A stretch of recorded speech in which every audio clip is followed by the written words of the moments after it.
제2부 IQ 천재와 수재. 부산에 스스로 천재라고 믿어 의심치 않은 고승대라는 40대 사내가 살고 있었다.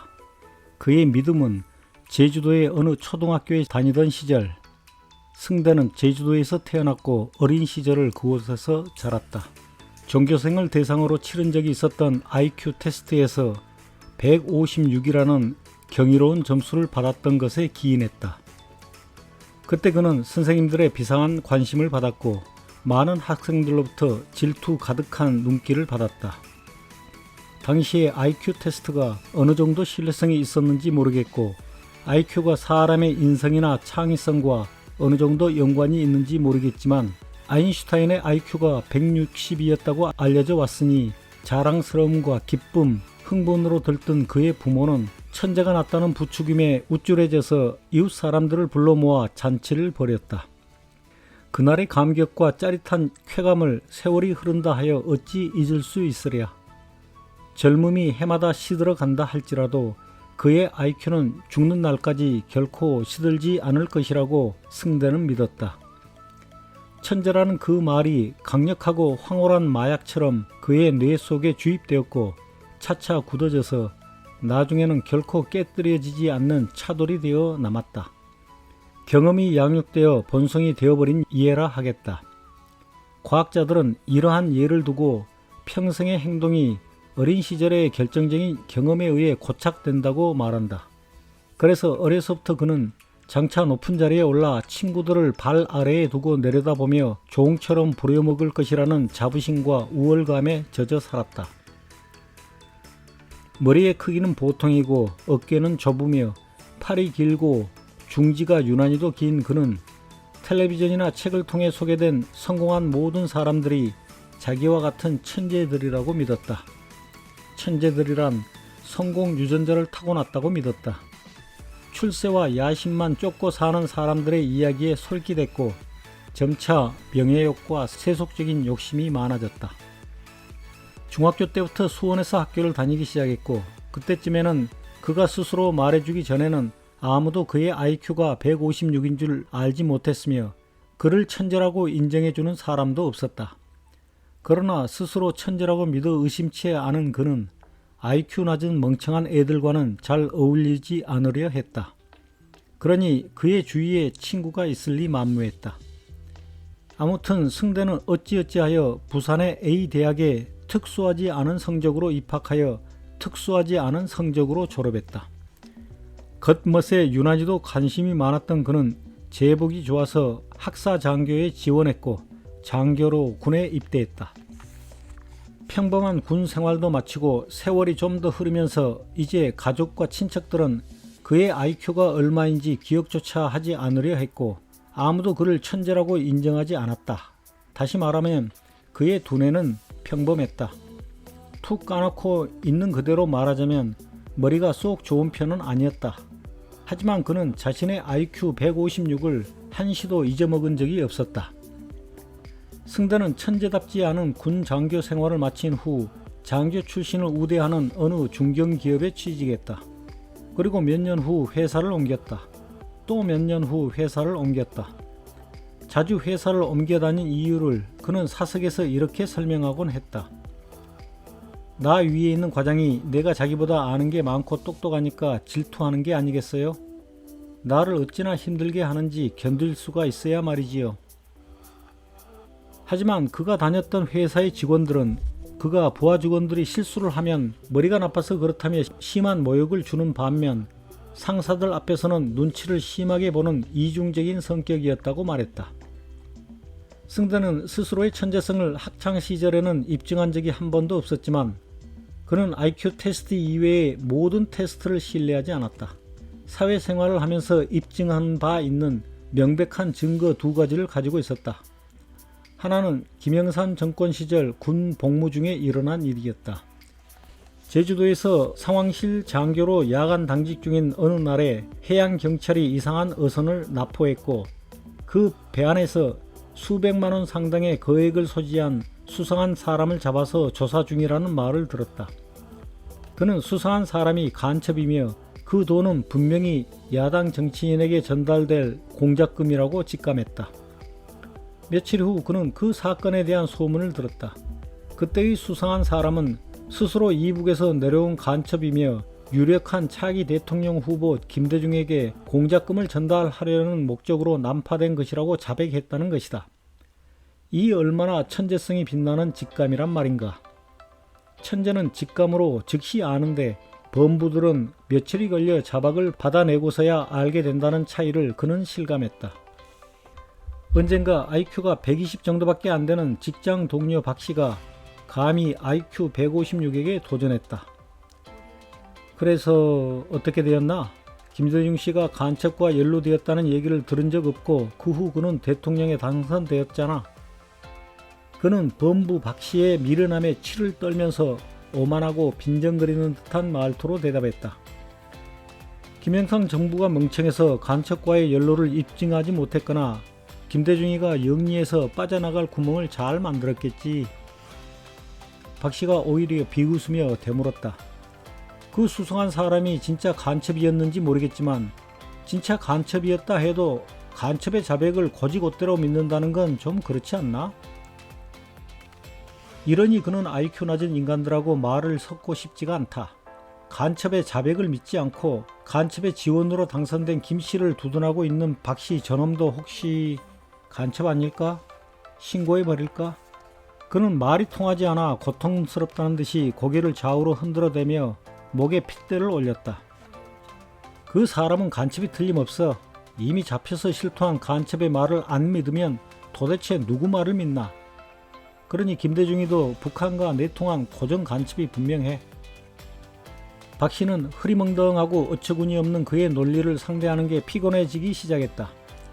그들 주위에 있는 테이블에서 남녀 손님들이 그들의 대화를 엿들으며 곁눈질로 노려보고 있다는 것을 박씨가 눈치채고는 수치심을 느꼈다.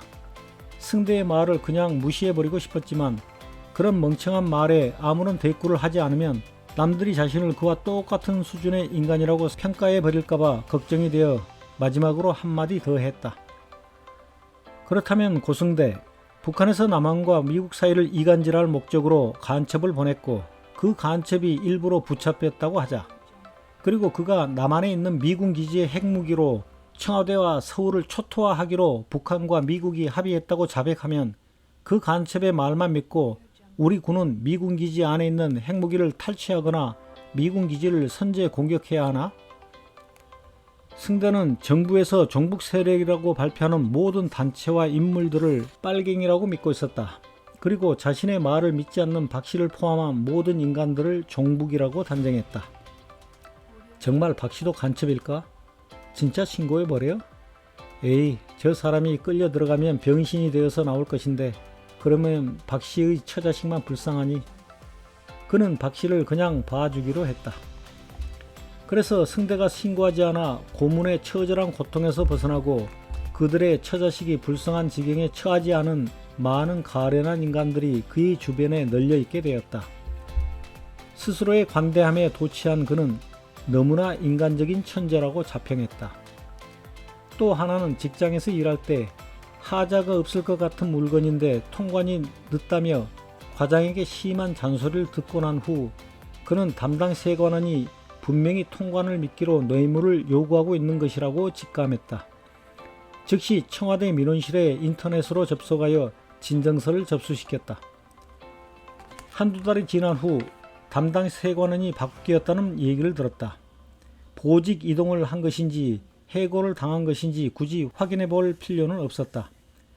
자신의 투서 때문에 해고당한 것이 분명하다고 믿었던 그는 그 후 세관원 한 명이 뇌물을 요구하다 자기에게 걸려서 옷을 벗겨버렸다는 무용담을 자랑스레 떠벌리곤 했다. 천재의 직감과 직관이 이토록 정확하고 빠른 것임을 범부들이 몰라주는 게 못내 아쉬웠지만 어쩌면 그들의 낮은 IQ 수준으로는 당연한 것이리라 치부했다. 인정에 약한 천재인 것은 맞지만 천재를 욕보이려 하는 자는 인정사정 보지 않고 혼을 쭉 빼주는 성격이라고 자평했다. 그것은 승대와 같은 IQ 천재만이 가질 수 있는 이상한 자존심이었다. 차돌에 바람 들면 석돌보다 못하다. 나이 40이 넘어서자 고승대는 사장이 되고 싶어 안달이 났다. 그가 눈여겨보았던 재벌들이나 갑부들은 모두 다 사장 또는 회장이었고 그들은 탁월한 두뇌의 소유자들이라고 믿었다. 그렇기 때문에 범부들은 감히 상상도 못하는 탈법과 탈세와 온갖 불가사의한 소환을 부릴 수 있다. 그러한 고도의 기이한 소환을 가난뱅이들과 범부들은 존경해야 마땅하다고 생각했다. 그는 머리 나쁜 인간들 밑에서 일하는 게 너무나 자존심 상했다. IQ 낮은 인간들이 그보다 높은 직책에 있다거나 그보다 부자인 것에 불같은 질투심이 일었다. 사장이 되어 미련한 인간들을 노예에 부리듯이 마음껏 부려보고 싶었다. 인간이 품는 감정 중에서 자존심과 질투심만큼 쉽게 제어하기 힘든 것도 아마 없을 것이다. 그의 어이없는 자존심과 질투심은 나이가 들어갈수록 더욱 심해졌다. 2006년 가을, 승대는 SNC사의 인천지사에서 부산 본사로 발령이 났다. 부산으로 이사한 지 얼마 지나지 않아 대학 선배 한 사람을 우연히 알게 되었다. 퇴근길에 대학 동기생을 만났는데 그와 함께 길을 가던 윤원규 사장을 소개받은 것이다. 그 사람의 키는 평균적인 남자들보다 조금 작아 왜소해 보였고 특별히 잘생긴 구석이라곤 한 군데도 없었다. 그렇다고 옷을 폼나게 잘 입고 다니는 것도 아니었다. 양복과 구두, 넥타이와 벨트, 시계와 지갑 등 신사로서 갖추어야 할 기본적인 소품들이 다 중저가였다. 승대는 많은 사람들의 눈에 띄는 장소에서는 값비싼 옷차림을 하고 다녔다. 성공한 사람들은 첫인상이 중요하고 뭐 좀 있어 보이기 위해서는 좋은 치장과 보조도구가 필요하다고 믿고 있었기 때문이었다. 그렇다 보니 그의 눈에는 원규의 중저가 행색이 인품까지도 중저가로 보일 수밖에 없었다. 또 말수가 적은 편은 아니었지만 어눌하게 말해서 첫눈에 시시했고 동기생 녀석이 사장님이라며 호칭하였지만 타고 다니는 자가용도 소형이어서 사장으로서의 품이나 채통 같은 것이 눈에 띄지 않았다. 한마디로 말해서 원규에 대한 첫인상은 촌스럽고 점스럽고 째째하다는 것이었다. 그런데 동기생이 슬쩍 흘린 말에 그의 귀가 대번에 솔깃해졌다. 원규는 사업 수완이 좋을 뿐만 아니라 권위를 따지지 않는 지인들과 대학 동문들에게는 무조건 잘 대해준다고 했다. 타지에서 원규를 찾아오는 지인들 누구라도 그의 널찍한 집에서 공짜로 먹여주고 재워준다고 했다. 특히 후배들을 좋아한다고 했다. 원규는 부산 앞바다가 내려다 보이는 영도의 전원주택에서 살고 있었다. 넓은 마당의 한쪽에 방 3개짜리 손님용 거주구역을 따로 마련하고는 거의 매주 놀러오는 친구들과 대학 동문들을 반갑게 맞아 챙겨주었다. 손님들은 원규와 안주인에게 폐가 되지 않도록 음식 준비와 설거지만큼은 자진해서 했다. 청소와 정원의 나무 손질, 잔디 깎기도 도왔다. 그래서인지 원규의 아내 역시 그러한 손님 치료에 아무런 불평이나 불만이 없는 듯했다. 무역업을 하는 원규의 사무실은 남포동에 있었고 승대가 근무하는 사무실도 그곳에서 이웃인 중앙동에 있었기 때문에 승대는 원규의 사무실에 뻔질나게 드나들면서 얼굴을 익히고 공짜 점심을 얻어먹었다. 그리고 주말에는 식구들을 데리고 원규의 집에 가서 무전 취식을 했다. 과연 듣던 바대로 원규와 원규의 아내는 언제나 승대 식구들의 방문을 반기며 좋아했다. 승대가 원규의 두뇌가 어떤지 알아보기 위해 대화를 유도해 보았다. 그랬더니 매사에 제법 아는 것은 많지만 두뇌 회전이 상당히 느리다는 것을 단번에 알아차렸다. 특히 숫자에 대한 감각이 둔했다. 승대는 이렇듯 상대를 순식간에 파악하는 것도 그가 천재이기 때문에 가능한 일이라고 생각했다. 원규에게 IQ를 넌지시 물어보았다. 초등학교 다닐 때 딱 한 번 테스트 받았던 것 같아 잘 기억나지 않는다면서 120은 넘지 않았을 것이라고 대답했다. 그럼 그렇지. 예상했던 대로 멍청이구먼. 그는 속으로 원규를 비웃었다. 그런데 이 IQ 낮은 선배는 운이 얼마나 좋았던지 무역회사를 꽤 키워가며 20명이 넘는 직원들을 호령하고 있었다. 암상궂은 그의 가슴속에 분노와 질투와 음흉이 도사렸다. 세상 참으로 불공평하다. 어찌하여 나보다 머리 나쁜 자가 나보다 잘 살고 있는 것인가? 이 녀석을 이용해서 부자가 되어볼까? 오래지 않아 그는 원규의 치명적인 약점을 발견했다. 한번 누군가를 믿고 좋아하게 되면 어지간해서는 의심하지 않았다.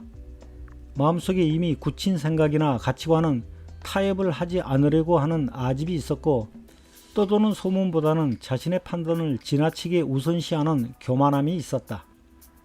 그래서 승대는 자신을 겪어보아 잘 아는 사람들이 원규에게 이야기하여 경기하기 전에 원규의 마음속에 얼른 들어가기로 했다. 그는 속마음을 철저히 숨긴 채 원규가 관심 있어 하는 분야와 시사 문제에 대해 무조건 원규의 의견을 지지했다. 원규는 솔직담백한 성격에서 마음속에 어떤 생각을 품고 있는지 상대방이 금세 알아차린다. 승대가 자주 찾아와 말벗이 되어주는 것을 진심으로 기뻐하는 마음도 수월하게 알 수 있었다. 어느 날부터인가 그는 자기처럼 머리 좋고 열정적인 사람이 사업을 하면 크게 성공할 것이라고 원규로 하여금 서서히 믿게 만들어갔다. 그의 계획적인 접근에 원규는 창호지에 먹물 스미듯 천천히 그러나 확실하게 빠져들어갔다. 그렇게 승대는 원규의 마음을 사로잡는 데 1년을 투자했다. 그런데 갑자기 회사에서 그를 필리핀의 마닐라로 발령을 냈다. SNC는 5년 전에 필리핀 파트너 에트라사와 합작으로 필리핀 법인 SN 에트라사를 설립했었다.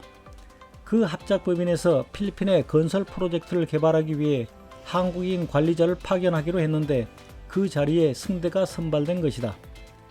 처음에 그의 IQ로는 마닐라로 발령이 난 것이 그에게 이득인지 손해인지 얼른 가늠하지 못했다. 현지 법인의 규모가 워낙 작은 데다 후진국에서 일한다는 것이 그에게 영 마뜩찮았다. 하지만 애들 영어 교육을 위해 좋은 기회일 뿐만 아니라 후진국에서는 사업 아이템 찾는 것이 수월하다며 마닐라 발령을 축하해주는 친척들 말에 그의 IQ가 흔들렸다. 며칠 후 원규를 만난 승대가 약간 들뜬 목소리로 말했다. 윤 선배님, 마닐라로 가기로 결정했습니다. 축하하네. 마닐라에는 내 고향 친구가 오래전부터 자리를 잡고 있으니 가거든 한번 만나보게. 내가 그 친구한테 자네 얘기를 미리 해둘게. 아, 그래서요? 선배님 친구분은 마닐라에서 무슨 일을 하시는데요? 마사지 숍을 하고 있어. 나도 1년에 한두 번 놀러가면 그 친구한테 신세를 지곤 해. 알겠습니다, 선배님. 그는 한방 미소를 지으며 말했지만 속으로는 에게게 겨우 마사지 가게? 그것도 사업이야? 하고 비웃었다. 2007년 12월 초부터 승대는 마닐라의 SN 에트라 사무실에 출근하기 시작했다. 사무실의 위치는 마닐라의 중심부에 있었다. 마닐라 베이, 즉 해변에서 시내 쪽으로 본다면 한복판에 로빈슨 백화점이 있고 백화점에서 100여 미터 떨어진 곳이었다.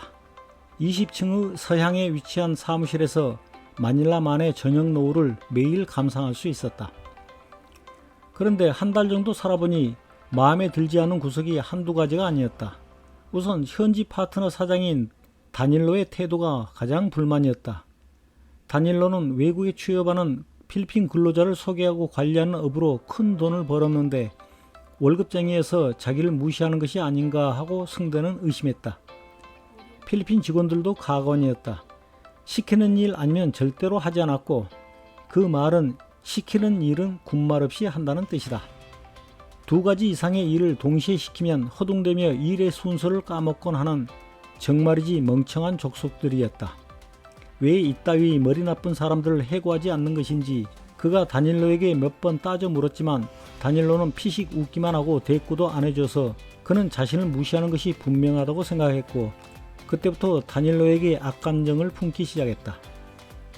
필리핀 사람들의 영어 발음도 그의 귀에 거슬렸다. 자기들끼리 얘기할 때는 주로 자기들 말인 따갈로그어로 했는데 그 발음이 곧 자갈밭에서 돌 구르는 소리처럼 들렸다. 그러다 보니 그들이 영어를 할 때에도 그런 발음을 해대었다. 그는 애들 영어 발음이 망가질까 염려했다. 하지만 그의 아내는 필리핀 생활에 대만족이었다. 가정부가 있으니 음식 준비하는 것만 빼고 설거지와 청소를 죄다 가정부에게 맡길 수 있어서 너무 편했다. 시장에 갈 때나 애들 학교에 갈 때에도 운전수가 척척 미리 대기하였다가 태워주니 이런 호사는 그 전에 상상해보지도 못했던 것이었다. 사람을 부리는 것이 이렇게 재미있는 것인지 이제야 제대로 깨달았다. 친척들이나 지인들의 경조사 챙길 일도 없고 제사니 명절이니 뭐니 신경 쓸 일도 없어서 좋았다. 하지만 한 가지 아쉬운 점은 남편의 급여가 그녀의 허영을 만족시키기에는 턱없이 적다는 것이었다. 마닐라 사무실에서 근무한 지 6개월이 지나자 다닐로와 승대는 점차 노골적인 적대감을 내비치기 시작했다. 다닐로 입장에서는 주재원 승대가 SN 에트라의 업무에 전혀 도움이 안 되었다. 새로운 사업 아이템을 개발하기 위해 그를 파견한 것이라고 한국의 파트너가 설명했는데 승대는 그때까지 아무런 성과를 내지 못했다. 그런데도 사무실에서는 매사에 불만이었다. 필리핀 직원들과의 사이도 점점 벌어지더니 이제는 모두가 그와 얘기하는 것을 꺼려하여 외톨이가 되어 있었다. 그의 급여와 수당을 한국 본사에서 부담하니까 참고 내버려 두었다. 그 무렵 승대는 원규와 자주 연락했다. 직접 찾아가지 못하니 이메일이나 국제전화로 안부를 묻고 필리핀 생활에 대해 보고했다. 필리핀에 대한 경험과 지식이 거의 없는 원규는 그의 말만 믿고 수준 낮은 나라에서 고생하는 후배가 안쓰러웠다. 그렇게 힘이 들면 한국으로 돌아오지 그래. 아니에요. 보통 외국에 파견되면 기본적으로 2년은 채워야 본사로 돌아갈 수 있어요. 그때까지는 참아야지 별 수 없어요. 그렇다고 마음에 들지 않는 생활을 계속 한다는 것은 시간 낭비 아닌가? 그렇긴 해요. 본사에서는 자꾸 필리핀의 항만 인프라 프로젝트를 개발하라고 독촉인데 그 분야는 시장이 너무 좁고 진입 장벽이 높아서 가망이 없어요. 제가 사업이 될 만한 아이템을 찾기는 했지만 본사에서는 관심이 없고요. 그것은 나중에 기회되면 말씀드릴게요. SNC 본사에는 원규와 평소에 인사하고 지내는 A대학 선배들이 몇 명 있었다. 그들 중에는 이세호 상무와 송길령 실장이 원규와 대학 생활을 함께 했던 선배들이어서 다른 사람들보다는 좀 더 얘기를 나누기가 편했다. 이 상무는 승대의 고등학교와 대학교 선배였고 손 실장은 승대의 직속 상관이었다. 2008년 6월 어느 날 원규는 이 상무와 손 실장을 초대하여 점심을 함께 먹으며 슬며시 승대에 대해 물어봤다. 손 선배님, 고 차장이 필리핀 현지 법인에서 일하고 있다고 하던데 잘 지내고 있나요? 고 차장 성격이 조금 독특해서 적응하는 데 시간이 더 걸릴 것이네. 손 실장의 말에 이 상무가 몇 마디를 거들었다. 해외 생활이 처음이고 그 나라 문화를 이해하는 데에도 시간이 걸릴 거야. 우리가 너무 서두르거나 지나치게 큰 기대를 하면 고 차장이 현지에 적응하는 데 더 힘들 수 있지 않을까 싶네. 네, 상무님. 윤 사장은 요즘 사업이 어때? 해외에 진출하는 것이 요즘 사업하는 사람들의 대세던데 윤 사장도 뭔가 준비하고 있겠지? 제가 그런 능력이 됩니까? 저는 지금 하고 있는 일을 유지하게 해도 힘이 붙입니다. 아참, 언젠가 자네가 말했지 않은가? 마닐라에 윤 사장 고향 친구가 있다고. 아, 네, 있습니다. 그 사람을 고 차장에게 소개해줘서 도움을 받으면 좋지 싶네만. 그렇지 않아도 고 차장이 마닐라로 간 후에 제 친구의 연락처를 알려줬습니다. 그런데 아직까지 만났다는 얘기는 못 들었습니다. 상무님, 고 차장이 의외로 낯을 가립니다. 소심한 면도 있고요. 손 실장 말이 맞아. 고 차장이 낯을 좀 가리더군. 그런 성격은 사귐을 깊게 하는 장점도 있다네. 안 그런가 윤 사장? 아, 네, 그렇기도 하지요. 하하하. 제 친구한테 연락해서 고 차장을 찾아가 만나보라고 얘기하겠습니다. 전신 식사가 끝난 후 이 상무가 손 실장을 불렀다. 손 실장, 며칠 전에 고 차장이 이메일로 보고했던 필리핀 항만 분야 시장 조사 괜찮지 않았나? 네, 괜찮았습니다. 그런데 그 자료를 이상은 과장한테 보완하라고 지시했더니 이상한 얘기를 들었습니다. 고 차장의 보고서는 인터넷에서 검색하면 누구라도 쉽게 얻을 수 있는 정보들 뿐이고요. 사무실에 앉아서 짜집기 한 것 같다는. 그래? 이 상무의 눈이 휘둥그레졌다. 실망의 눈빛이 역력했다. 그 보고서에 언급되어 있는 항만 관련 정부기관과 민간회사의 담당자들을 만났더라면 그들의 이름, 직책, 연락처를 별도로 보고하라고 어제 아침에 고 차장에게 지시했었는데 아직까지 아무런 회신이 없습니다. 무슨 말인지 잘 알았네. 그래도 자네 부하 직원이니 손 실장이 잘 알아서 키워봐. 네, 상무님. 손 실장이 자리로 돌아가자 이 상무는 마닐라로 국제전화를 걸었다. 그리고 그 시각에 원규도 마닐라로 국제전화를 걸었다. 알미 어긋나 욕심과 뒤섞이면 사기가 된다. 윤원규는 전라도 광주에서 태어나고 자랐지만 A대학을 다닐 때부터 줄곧 부산에서 생활하고 있었다. 그의 고향 친구 중에는 일찍부터 필리핀에서 살고 있는 박인채가 있었다. 인채는 현지인 여자를 아내로 맞아 마닐라 남쪽 지역인 까비떼에서 안마숍을 차려 사업을 시작했다. 상호는 블루오즈라고 지었다. 어떤 업종이든 처음 시작할 때에는 모든 사업가들이 시행착오를 겪기 마련이다.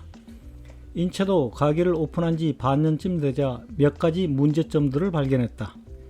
까비떼는 관광지가 아니어서 블루오즈는 현지인 고객들만 상대했다. 그런데 현지인들이 안마사들에게 주는 팁은 관광객들이 주는 팁에 비하면 형편없이 적었다. 그러니 블루오즈에서 어느 정도 경력을 쌓은 안마사들이 마닐라 시내에 있는 팁을 더 많이 받을 수 있는 안마숍으로 옮겨갔다. 블루오즈는 마닐라로 취업해갈 안마사들의 교육과 훈련 장소가 될 뿐이었다. 그리고 안마를 자주 받을 수 있는 사람들은 중산층 이상인데 까비떼 지역에는 중산층 이상의 현지인들이 그다지 많지 않았고 소규모 안마숍들이 난립해 있었다. 몇 개월 뒤에 인천은 마닐라의 심장부인 말라떼 지역으로 안마숍을 옮겼다. 그러자 기대했던 대로 매일 손님들로 꽉 찼다.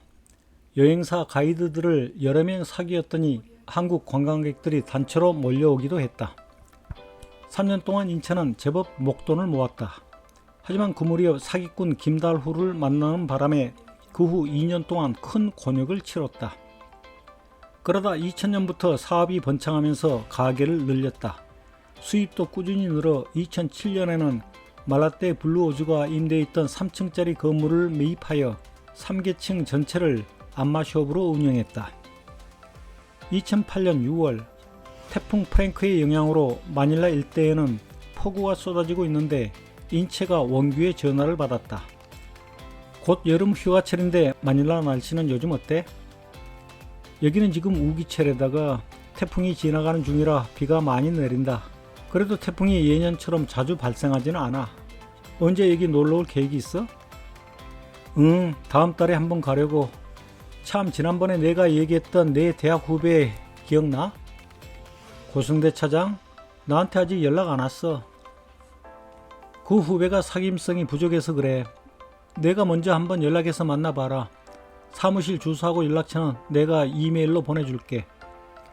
알았어. 그리고 내가 마닐라 오는 일정 확정되면 알려줘.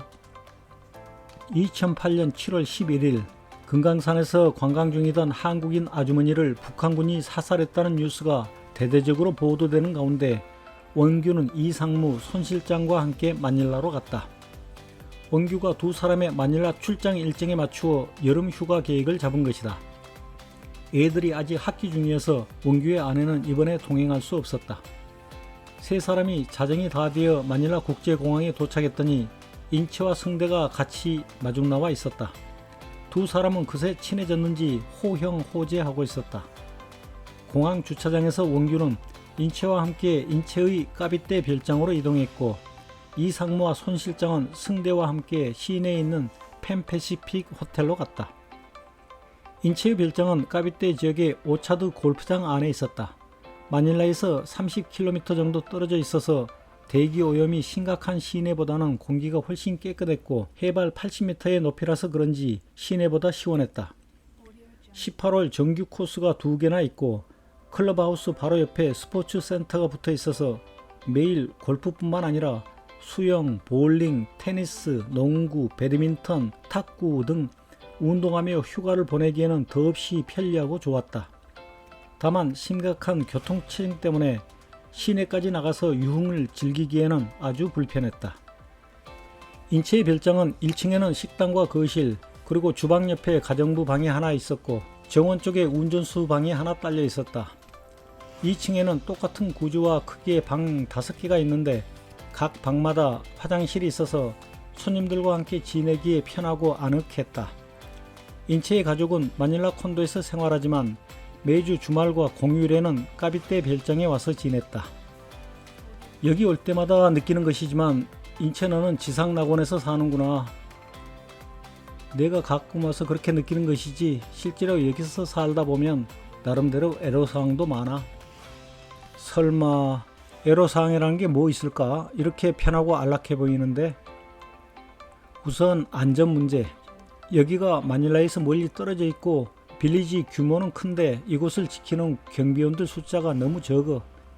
그래서 빌리지 바깥에 살고 있는 극빈자들이 가끔 몰래 담을 넘어와 강도짓을 하기도 해. 그렇다고 우리 집만 무장경비를 세워서 24시간 지키게 하기에는 비용 부담이 크고, 또 다른 문제는 믿을 만한 가정부와 운전사를 구하는 것도 쉽지 않아. 빈부격차가 심하다 보니 손버릇 나쁜 사람들도 많거든. 아, 그래?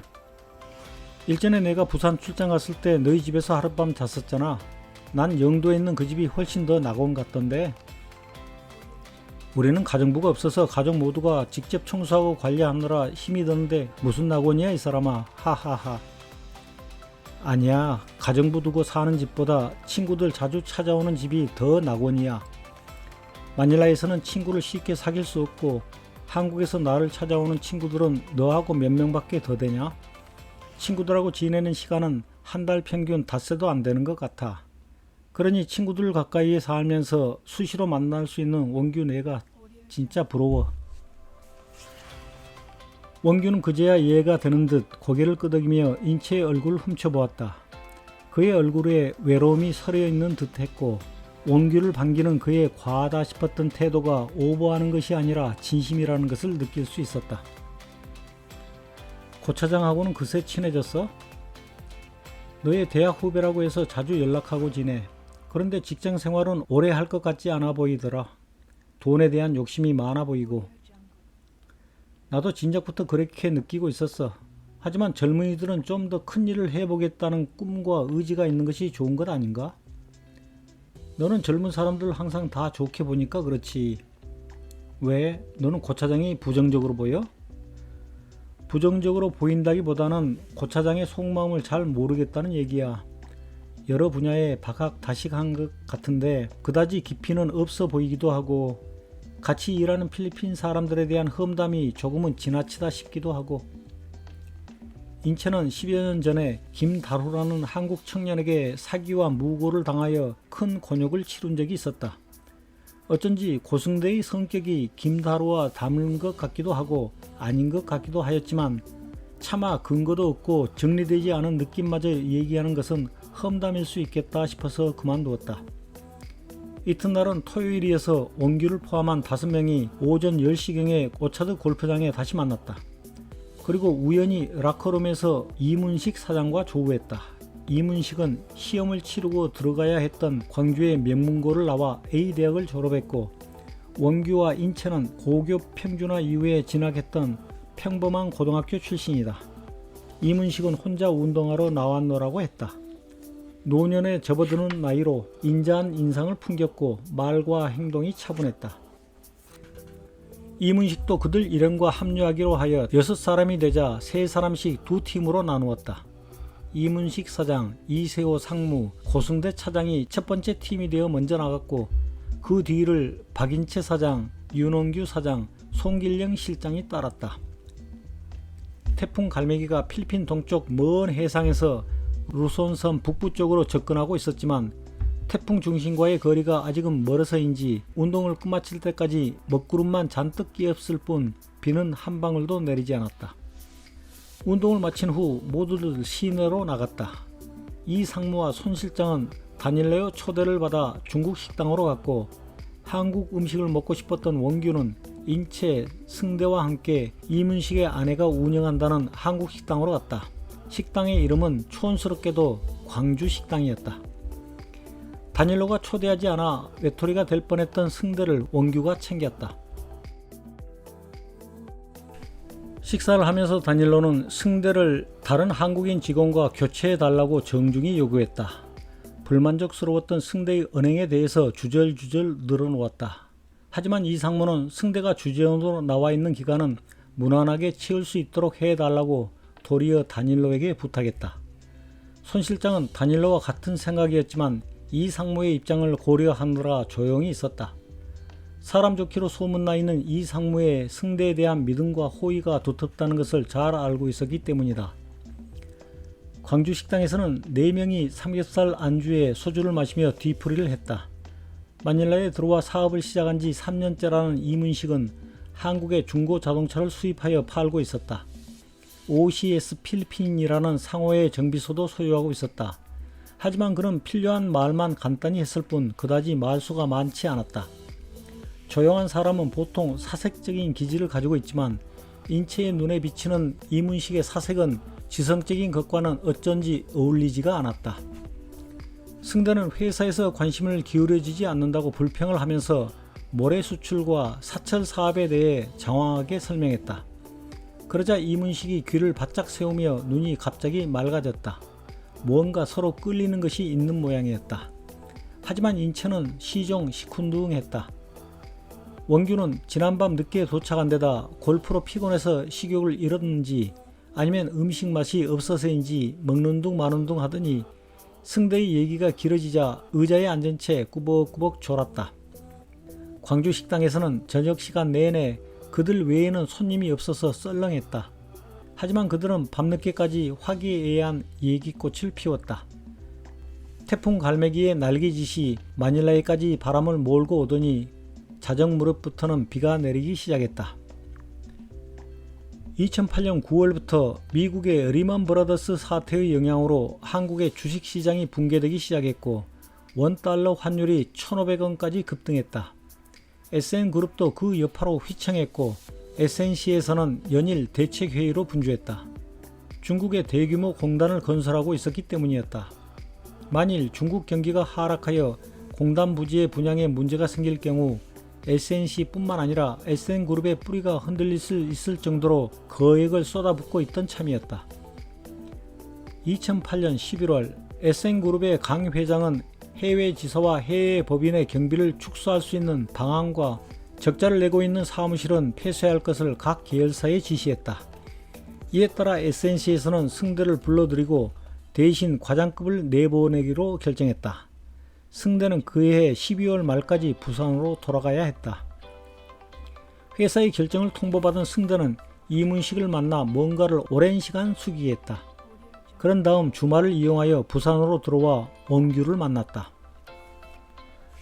윤 선배님, 이문식 사장님의 자동차 정비소를 인수하여 사업을 해보고 싶으니 도와주십시오. 자동차 정비소를 OSC 말인가? 네, 맞습니다. 정비 분야는 현재 있는 직원들을 그대로 쓰면 되고 제가 주력할 분야는 중고 차량 수입과 판매니까 제가 지금 하고 있는 무역업의 일부에 불과합니다. 이문식 사장하고는 얘기가 되어 있어? 네, 그분은 이제 연세도 많은데다가 혼자서 모든 일을 다 처리하기 힘들다고 하십니다. 멍청한 필리핀 직원들만 데리고 사업하는 데 한계가 있지 않습니까?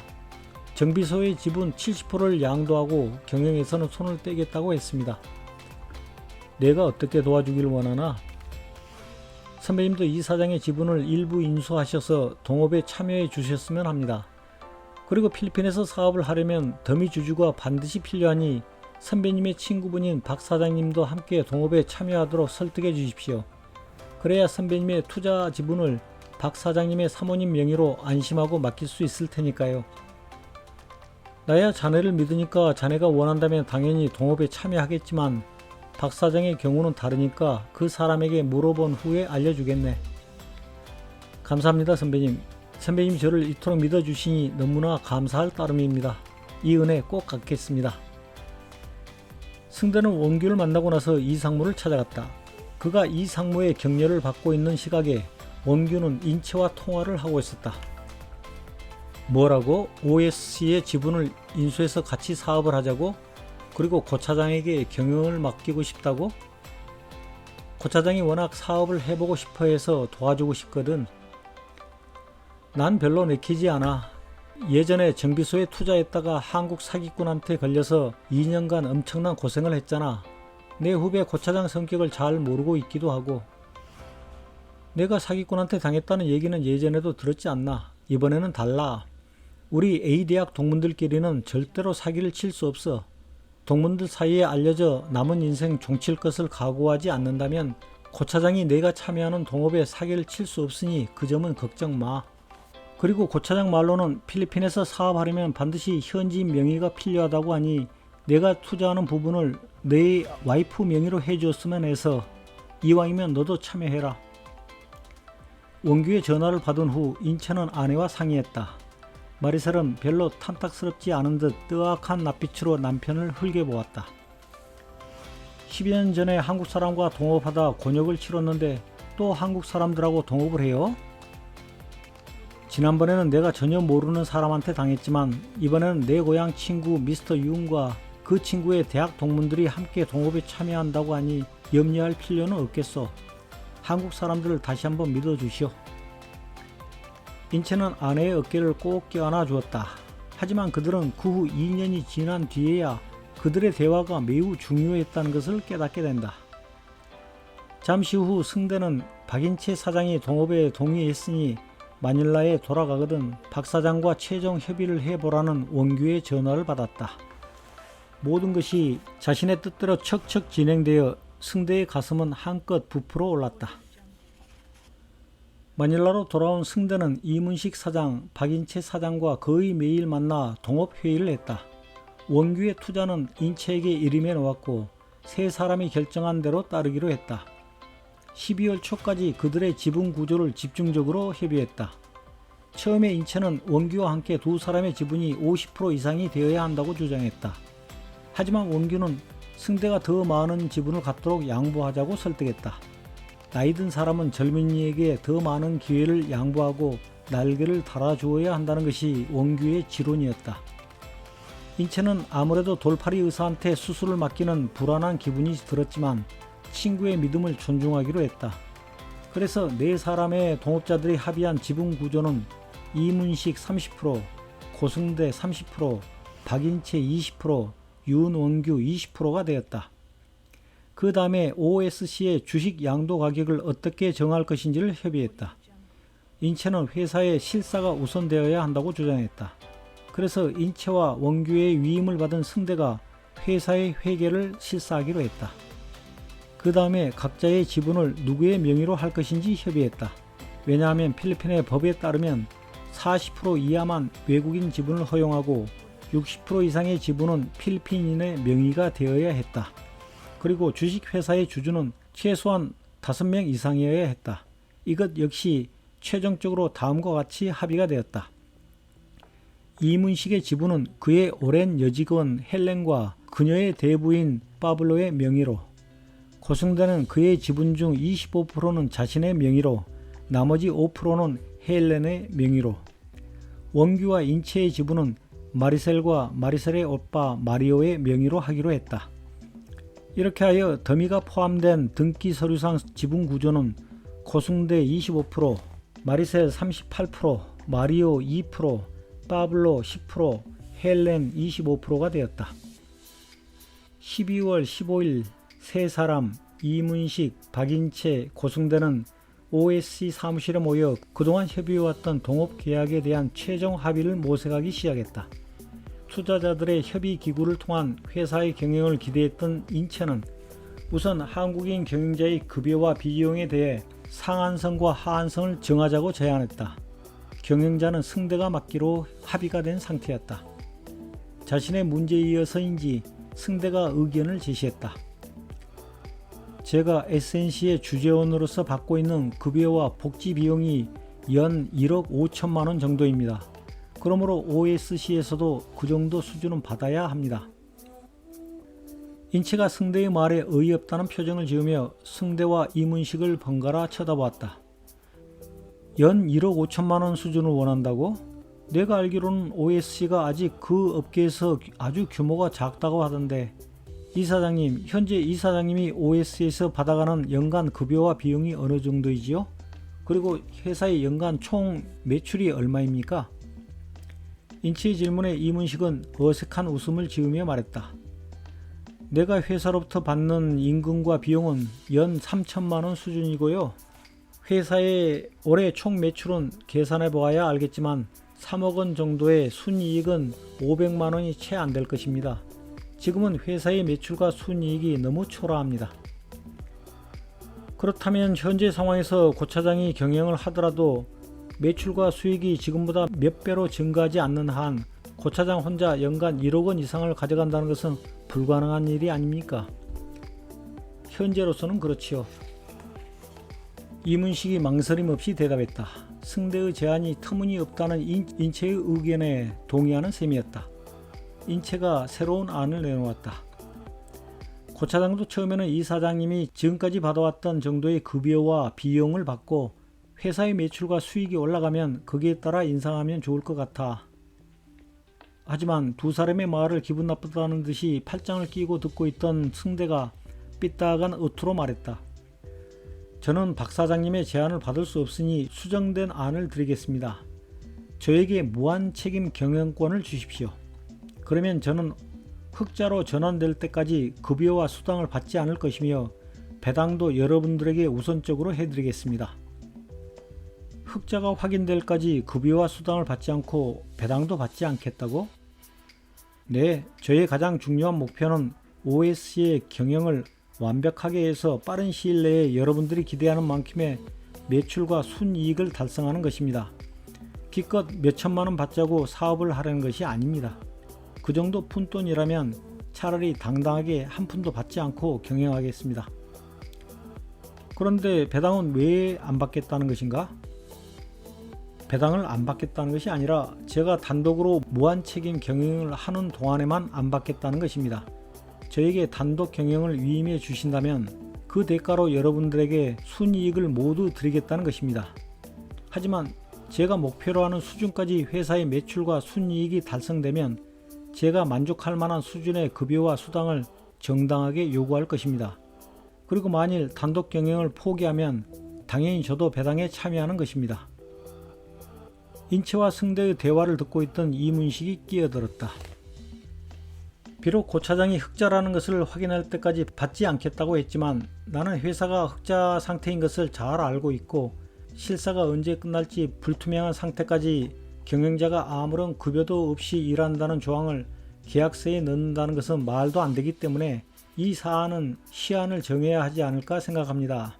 지난번 이야기할 때 고 차장이 SNC에 사표를 내고 난 후 마닐라로 돌아올 예정인 내년 3월 중순으로 했고 그에 따라 나도 계획을 잡고 있으므로 이 부분은 최장 내년 3월까지로 협의하여 결정하는 것이 좋을 것 같습니다. 이문식의 제안에 인체가 동의했다. 그래서 승대의 임금과 비용에 대한 부분은 추후 협의하기로 하고 투자 계약서에 명시하지 않았다. 그리고 지극히 유감스럽게도 이 사항에 대해 투자자들은 그 후 협의를 하지 않았다.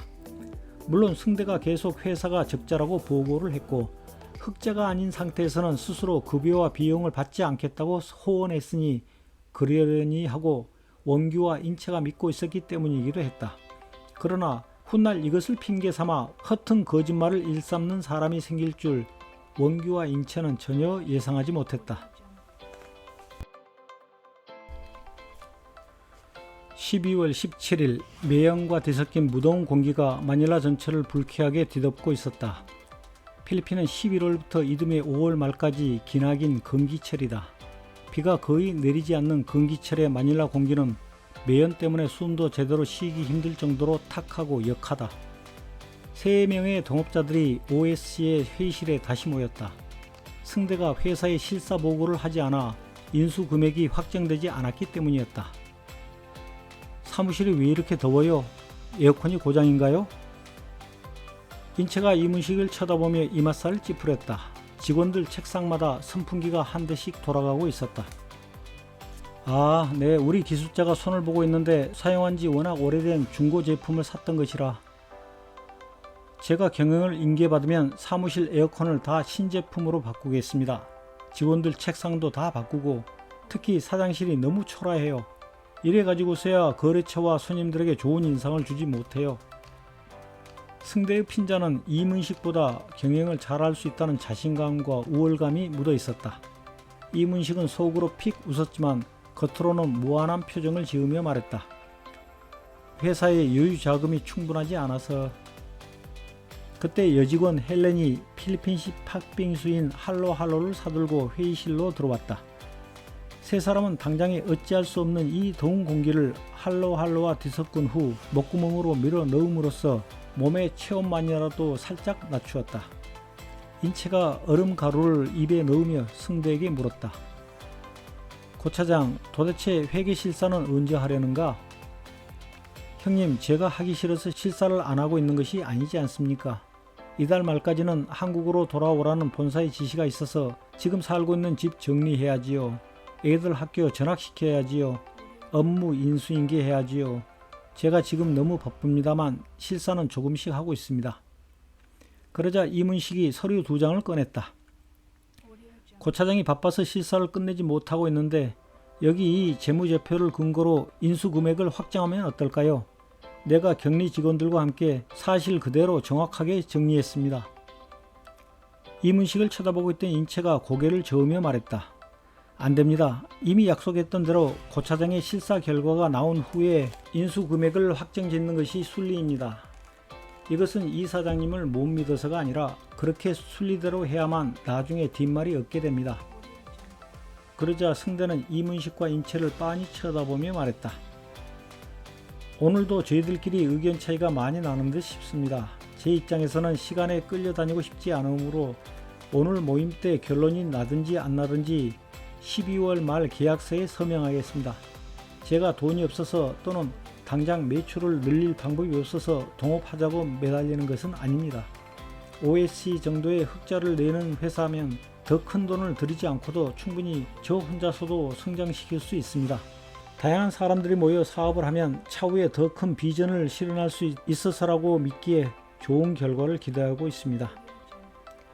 그렇다면 이 사장님의 회계자를 기준으로 OSC의 인수금액을 확정하자는 말인가?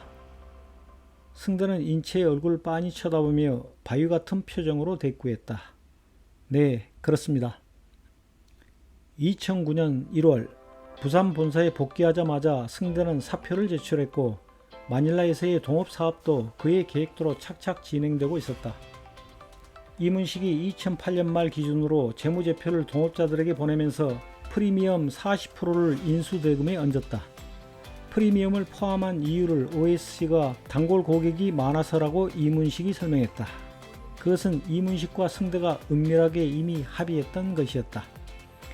승대는 원규와 인체에게 각각 20%의 지분에 해당하는 6천만 원씩 이문식의 계좌로 송금할 것을 요구했다. 그들은 이문식과 승대를 털끝만큼도 의심하지 않았다. 털끝만큼도 의심하지 않았기 때문에 아무런 토를 달지 않고 즉시 송금했다. 승대가 이 사장에게 전화를 걸었다. 이 선배님, 윤 사장과 박 사장의 투자금 입금 확인하셨습니까? 응, 조금 전에 확인했네. 수고했어. 저의 계약금은 이번 주 내로 송금하고 입금 전표를 동업자들 전체 메일로 보낼게요. 하지만 잔금은 지난번에 선배님과 합의한 대로 하는 것이지요? 그렇고 말고 우리 두 사람의 약속은 끝까지 지켜야지. 알겠습니다. 감사합니다. 아니야, 사실 내가 요즘 자금 사정이 어려운 차에 자네의 기발한 아이디어로 숨통이 트이게 되었으니 내가 자네한테 감사해야지. 뭘요? 아하하하. 승대는 전라도 사람들을 좋아하지 않았지만 그 지역에 수재들만 다닌다는 명문고 출신 선배로부터 기발한 아이디어의 소유자라는 인정을 받게 되자 우쭐했다. 역시 천재와 수재는 서로 통하는가 싶었다. 앞으로도 사업과 경영을 상의할 대상은 둔재, 윤원규와 박인채가 아니라 수재, 이문식이라는 것을 그의 IQ는 직감했다. 승대가 사직서를 제출했다는 것과 그 이유가 필리핀에서 사업을 시작하기 때문이라는 소문이 부산 시내의 A대학 동문사회에 빠르게 퍼져나갔다. 거기에는 이미 성공한 사업가인 양 떠버리고 다닌 그의 가벼운 입술이 큰 역할을 했다. 소문을 듣고 걱정하는 원규의 지인들이 하나둘 나타나기 시작했다. 승대가 똑똑한 체하지만 실제로는 바보 녀석이라고 일러주었다. 능력이 전혀 없는 건 아니지만 결코 믿을 만한 인간이 못 된다고 넌지시 암시해준 사람도 있었다. 윤 사장, 무능하고 재주 없는 소인배일수록 더럽게 나대고 설치면서 격에도 맞지 않는 자리에 앉고 싶어하는 법이라네. 하지만 원규는 오히려 그 사람들에게 승대를 잘 알지도 못하면서 나쁜 얘기하고 다니지 말아달라고 부탁했다. 박 사장님, 어제 박교에 다녀왔는데요. 그곳에서 이상한 얘기를 들었습니다. 박교에서 어학원 사업을 준비하고 있던 이상원 사장이 인체의 사무실 문을 열고 들어오면서 말했다. 무슨 얘기를 들으셨는데요? 그곳에서 꽤 잘 나가고 있는 L 어학원이 있는데 얼마 전에 생전 처음 보는 사람이 찾아와서는 자기가 그 어학원의 주주니까 회계 장부를 보여달라고 하더래요. 그게 무슨 소리예요? 어떻게 생전 처음 보는 사람이 주주라고 주장해요? 그 어학원의 더미 한 명에게 어떤 사람이 불뚝 찾아가서는 그 사람이 가지고 있던 지분 10% 중에서 1%만 팔라고 해서 10만 페소를 받고 팔았다고 하지 뭡니까? 그 회사 정관에 지분을 팔려면 주주 우선 매매 권리 같은 것 없었나요? 있대요. 하지만 그 사람은 막무가내이고 주주로서의 자신의 권리를 무시하면 소송하겠다고 공갈을 쳤을 뿐만 아니라 회사의 경영인은 누구냐? 왜 외국인이 사장이냐고 따지기도 했답니다. 결국 그 사람 지분을 되사는 것으로 합의를 봤는데 그 사람이 얼마를 요구했는지 아십니까? 10만 페소에 샀다면서요? 그러면 15만 페소에 되팔았나요? 아니요. 처음에는 100만 페소를 요구했대요. 그러다 최종적으로 30만 페소에 합의해서 되샀다고 하네요. 더미들 관리 잘 해야겠어요. 이 상황은 앞으로 사업을 시작하게 된다면 더미 관리를 어떻게 해야 하나 고민이 많은 눈치였다. 주주들의 이름과 주소는 SEC에 문의하면 누구라도 열람할 수 있으니 만약에 나쁜 의도를 가진 사람이 조직적으로 교민들 회사의 더미들에게 접근하여 회유한다면 피해자가 속출할 것입니다. 그런 나쁜 짓을 사업으로 생각하고 실행에 옮길 사람이 있을까 우려가 되고요. 이상원이 고개를 끄덕이자 인체가 문득 떠오른 것이 있어 말을 계속했다. 이 사장님, 얼마 전에는 까비떼에서 이런 일도 있었다고 합니다. 참고만 하세요. 식당을 차리려던 교민이 더미는 전혀 모르는 사람으로 쓰는 것이 낫다는 말을 어디선가 듣고는 꽤 멀리 떨어진 다른 동네에 가서 찌푸니 운전사 4사람의 국세청 인증번호인 틴을 돈 몇 푼 주고 알아와서 그 사람들의 이름으로 등록했대요. 더미들의 서명은 그 교민이 대충 허위로 했고 그러다가 3년 뒤에 문제가 터졌어요. 국세청에서 그 찌푸니 운전사들에게 세금 신고를 누락했다는 통지를 보내는 바람에 그 식당에서 자기들의 이름으로 사업을 하고 있다는 것이 들통나 버린 것입니다. 이름만 멋대로 도용한 것이 아니라 서명까지 위조했다는 것도 알게 되었고요. 필리핀 사람들이 가만히 있지 않았을 텐데요. 대부분의 착한 서민들은 그런 경우에도 사과한 후 세무관계 해결해주고 돈 몇 푼 집어주면 끝나는데 그 교민은 제대로 걸렸어요. 4사람이 변호사를 선임해서 더미 방지 위반죄, 공문서 위조죄 등으로 고소하겠다고 협박을 해서 결국 엄청난 액수의 합의금을 주었고 식당도 문을 닫았습니다. 만약 그런 경우에 합의가 안 되면 어떻게 됩니까? 필리핀 사람들은 외국인의 범죄 행위에 대해 먼저 고소를 한 후에 검찰의 기소 결정이 나면 곧바로 이민국에 추방 요청을 합니다. 그러면 기소된 외국인은 재판이 끝날 때까지 이민국 감옥에 수감됩니다. 그 후에 추방되고요. 인체의 말을 주의 깊게 듣고 있던 이상원 사장의 안색이 굳어졌다. 그렇다면 이런 서류를 만들면 어떻습니까? 제가 실제로 투자한 모든 금액을 밝히고 더미들은 투자한 것이 없다. 그리고 일정 기간 동안 그들의 명의를 빌린다는 내용으로 서류를 작성하여 서명을 받아 놓으면 어떨까요? 이 사장님, 제 생각으로는 그것은 외국인이 더미 방지법을 의도적으로 위반했다는 증거가 될 것 같은데요. 그리고 더미 방지법 위반을 외국인이 사주했다는 증거도 되고요. 네, 참, 혹시 지미 양이라는 한국 사람 아십니까? 지미 양? 지미 유인이라는 사기꾼은 알지만 지미 양은 처음 듣는 이름입니다. 몇 살쯤 된 사람입니까? 환갑은 넘어 보이고요. 아내와 단둘이 살면서 매일 골프만 치고 다니는 아주 점잖고 겸손한 사람입니다. 그 사람이 최근 바기오 중심가에 3층짜리 상가 건물을 통째로 장기 임대하여 교민들에게 세를 놓고 있어요. 우리 어학원도 그 건물의 3층 전체를 임대하려고 합니다. 실제 건물 주인하고 계약한 지미 양의 회사가 어떤 회사인지 조사해 보십시오. 회사 이름만 알면 SC에서 그 회사의 주주 명부를 열람할 수 있으니 주주들의 면면을 확인해 보시고요. 혹시라도 그 사람에 대해 미심적인 부분이 발견되면 대사관에도 문의해 보십시오. 지미 양 10년 전에 한국에서 계획 부도를 내고 필리핀으로 조주한 후 세부에서 승호를 앞세워 코필 개발 회사를 세우게 하여 많은 한국인들의 돈을 갈취했던 양희승이다. 그는 세부에서의 사기 사건을 터뜨린 직후 마닐라로 터전을 옮겼다. 몇 년간 아무 일도 하지 않고 필리핀을 관찰했다. 그리고 깨달음을 얻었다. 필리핀에서는 돈 있는 필리핀 사람들을 속이기가 쉽지 않다는 것. 하지만 돈 없는 서민들을 더미로 활용해서 돈 있는 한국인을 상대로 사기 행각을 벌이기가 한국보다 수월하다는 것. 죄를 짓고도 숨어 다니기 쉽고 잡히더라도 처벌이 쉽지 않다는 것. 깨달음의 힘으로 그는 5년 전에 마닐라에서 허름한 상가 건물을 장기로 임대했다. 약간의 돈을 투자하여 리모델링을 한 후 1층은 식당과 식품점, 2, 3층은 사무실로 세를 놓았다. 주위 시세보다는 조금 저렴하되 3년치 임대료를 일시불로 받는 조건을 달았다. 교민 사업가들은 실제 건물 주인과의 임대 계약이 20년인 것을 확인한 후 안심하고 양희승의 더미 회사와 계약했다. 그리고 한 달 뒤 그는 자취를 감춰버렸다. 2달째 임대료가 밀리고 양희승하고는 연락이 닿지 않자 건물 주인은 새들어 있는 교민들에게 임대료 지불을 요구했다. 깜짝 놀란 교민들이 그제야 제대로 확인했을 때에는 이미 늦었다. 양희승이 급조한 회사는 더미들조차 자신들이 그 회사의 주주로 등록되었다는 사실을 모르고 있었다. 승호한테 되었던 희승은 더미를 활용하는 새로운 방법을 찾아낸 것이다. 세입자 교민들은 울며 겨자 먹기로 건물 주인과 새로운 계약서를 작성해야 했고 또다시 매달 임대료를 지불해야 했다.